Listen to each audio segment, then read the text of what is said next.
I recently gifted a vibrator to one of my guy friends, and his reaction inspired this video because I think you might relate. I mean, when he unwrapped this gift, he turned bright red. He clearly did not know how much this little gift was going to improve his sex life in the coming weeks and months, and I'm going to tell you why. My opinion is that if you're not bringing a vibrator into the bedroom at least some of the time, you are depriving yourself and your partner of pleasure and of great sex and of orgasm and all the things that I teach about on this channel. Now, I'm not saying that your mouth and your fingers and your penis can't get her off or that they're not enough. I mean, if you've checked out my Legendary Lover course, then you already know all my tips and techniques for oral and manual sex, and I'm sure that you're doing an incredible job. But the truth is that the human body can only go so far. And if you're not using every tool at your disposal, you're not giving everything that is possible to her. And I think she deserves the most pleasure. I think that's why you're here too. In this video, I'm going to tell you exactly how to bring a vibrator into the bedroom the right way and everything that you need to consider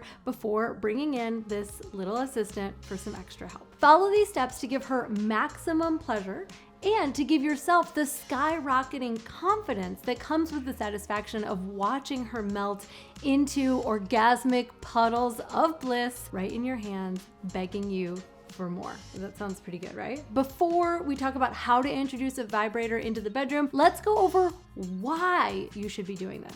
Because when it comes to straight people having straight sex, the research shows over and over again that women do not have nearly as many orgasms as men do. It's called the orgasm gap, and it is massive. It is cavernous. It is like the Grand Canyon, and it is a damn shame because both men and women have been conditioned to believe that this is normal. And over time, women tend to lose interest in sex altogether. I mean, this makes sense. Like if you were constantly having sex without the most pleasure in the big finale, you'd probably get tired of it too. Now, you're probably already aware that the majority of female sexual satisfaction and pleasure is brought on through clitoral stimulation. The research shows us that when women masturbate, they almost exclusively stimulate their clitoris, and a very small portion of them masturbate just through penetration alone. Almost all women reach orgasm almost all of the time when they masturbate, so this is really good data. And the vibrator is a device that is specifically designed to make her clit experience intense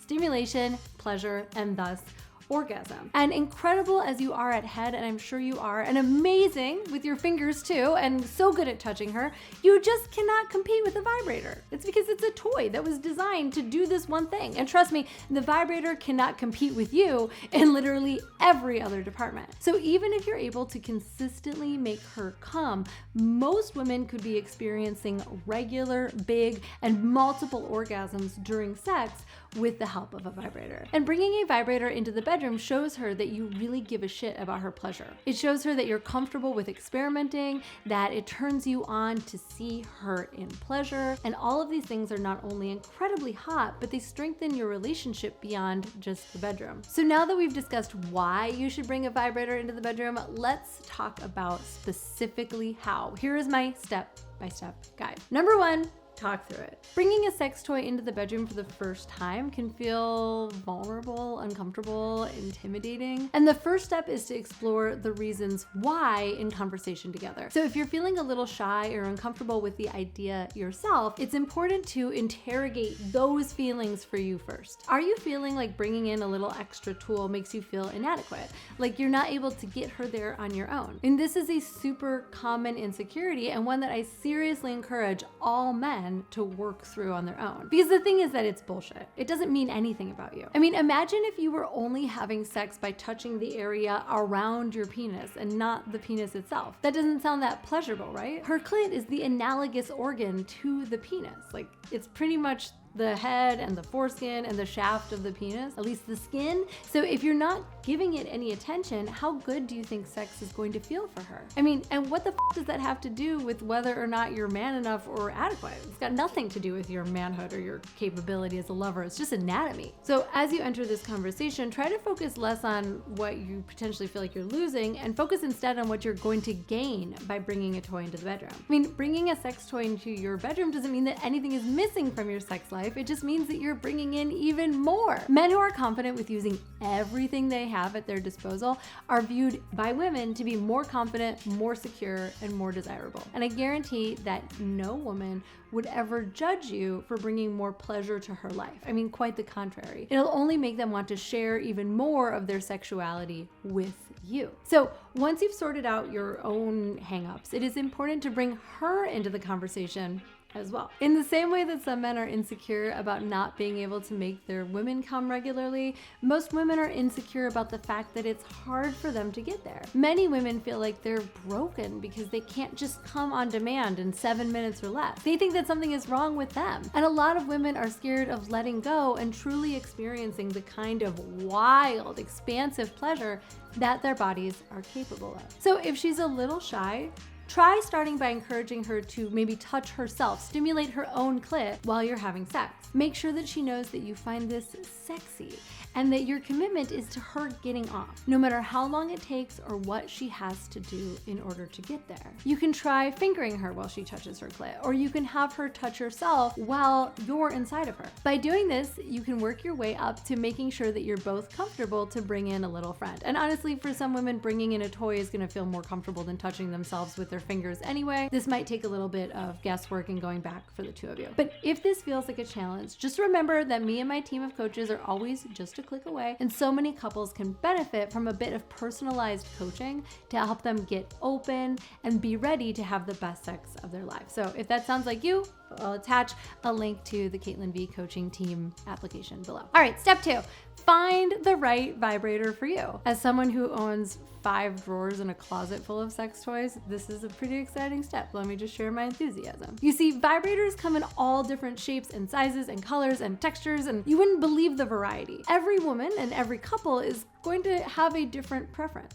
Some vibrators are actually massagers as big as your arm. They provide super intense stimulation. While there are others that you just attach to your finger, or even a ring that goes around your penis that bring on more subtle sensations. There are sneaky ones that are designed to look like jewelry or a tube of lipstick. And you can go into your local sex shop and explore what they have in stock in there. Or if you're feeling a little more low-key, you can harness the power of the World Wide Web, baby. You're already on it. You understand how the web works. Here you are. Subscribe to this channel like a pro. However you go about it, I always recommend investing in something that is made out of high quality materials, because this is going to touch your most sensitive parts, and the sex toy industry isn't highly regulated.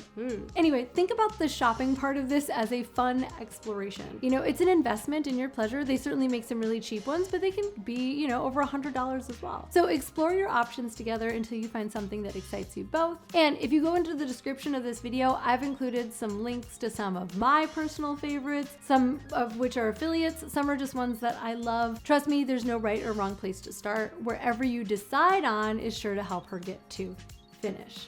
You see what I did there? Start to finish. Okay, great. Number 3, play and experiment. So once you've settled on a vibrator that works for you both, it's time to have fun. If she's still a little shy, you can always let her do a couple test runs on her own to help her get acquainted with her new toy. That might make her feel more comfortable using it in front of you. Remember that vibrators can produce a variety of stimulations, from buzzy to rumbly. They also have multiple settings, they have different intensities, even different rhythms, and it might take a minute to figure out what works for her body, but hopefully you can see that as part of the fun. And when you're ready to jump into it together, then you can explore tons of different ways to amp up the pleasure with your vibe. For example, you can have her hold it in place while you eat her out, or you finger her during foreplay. You could run it along her nipples and tease her with it before working your way down to her clit. You can take turns holding it. You might enjoy holding it, she might want to hold it herself. During penetrative sex, it can be used in pretty much any position for a little added sensation. And if you don't want it around during the entire encounter, you can always just bring it in at the end to help her and potentially you get over the finish line. And remember, it's not just a toy for her body. A little vibe can be really pleasurable for men too. You can use it along the shaft or head of your penis. You can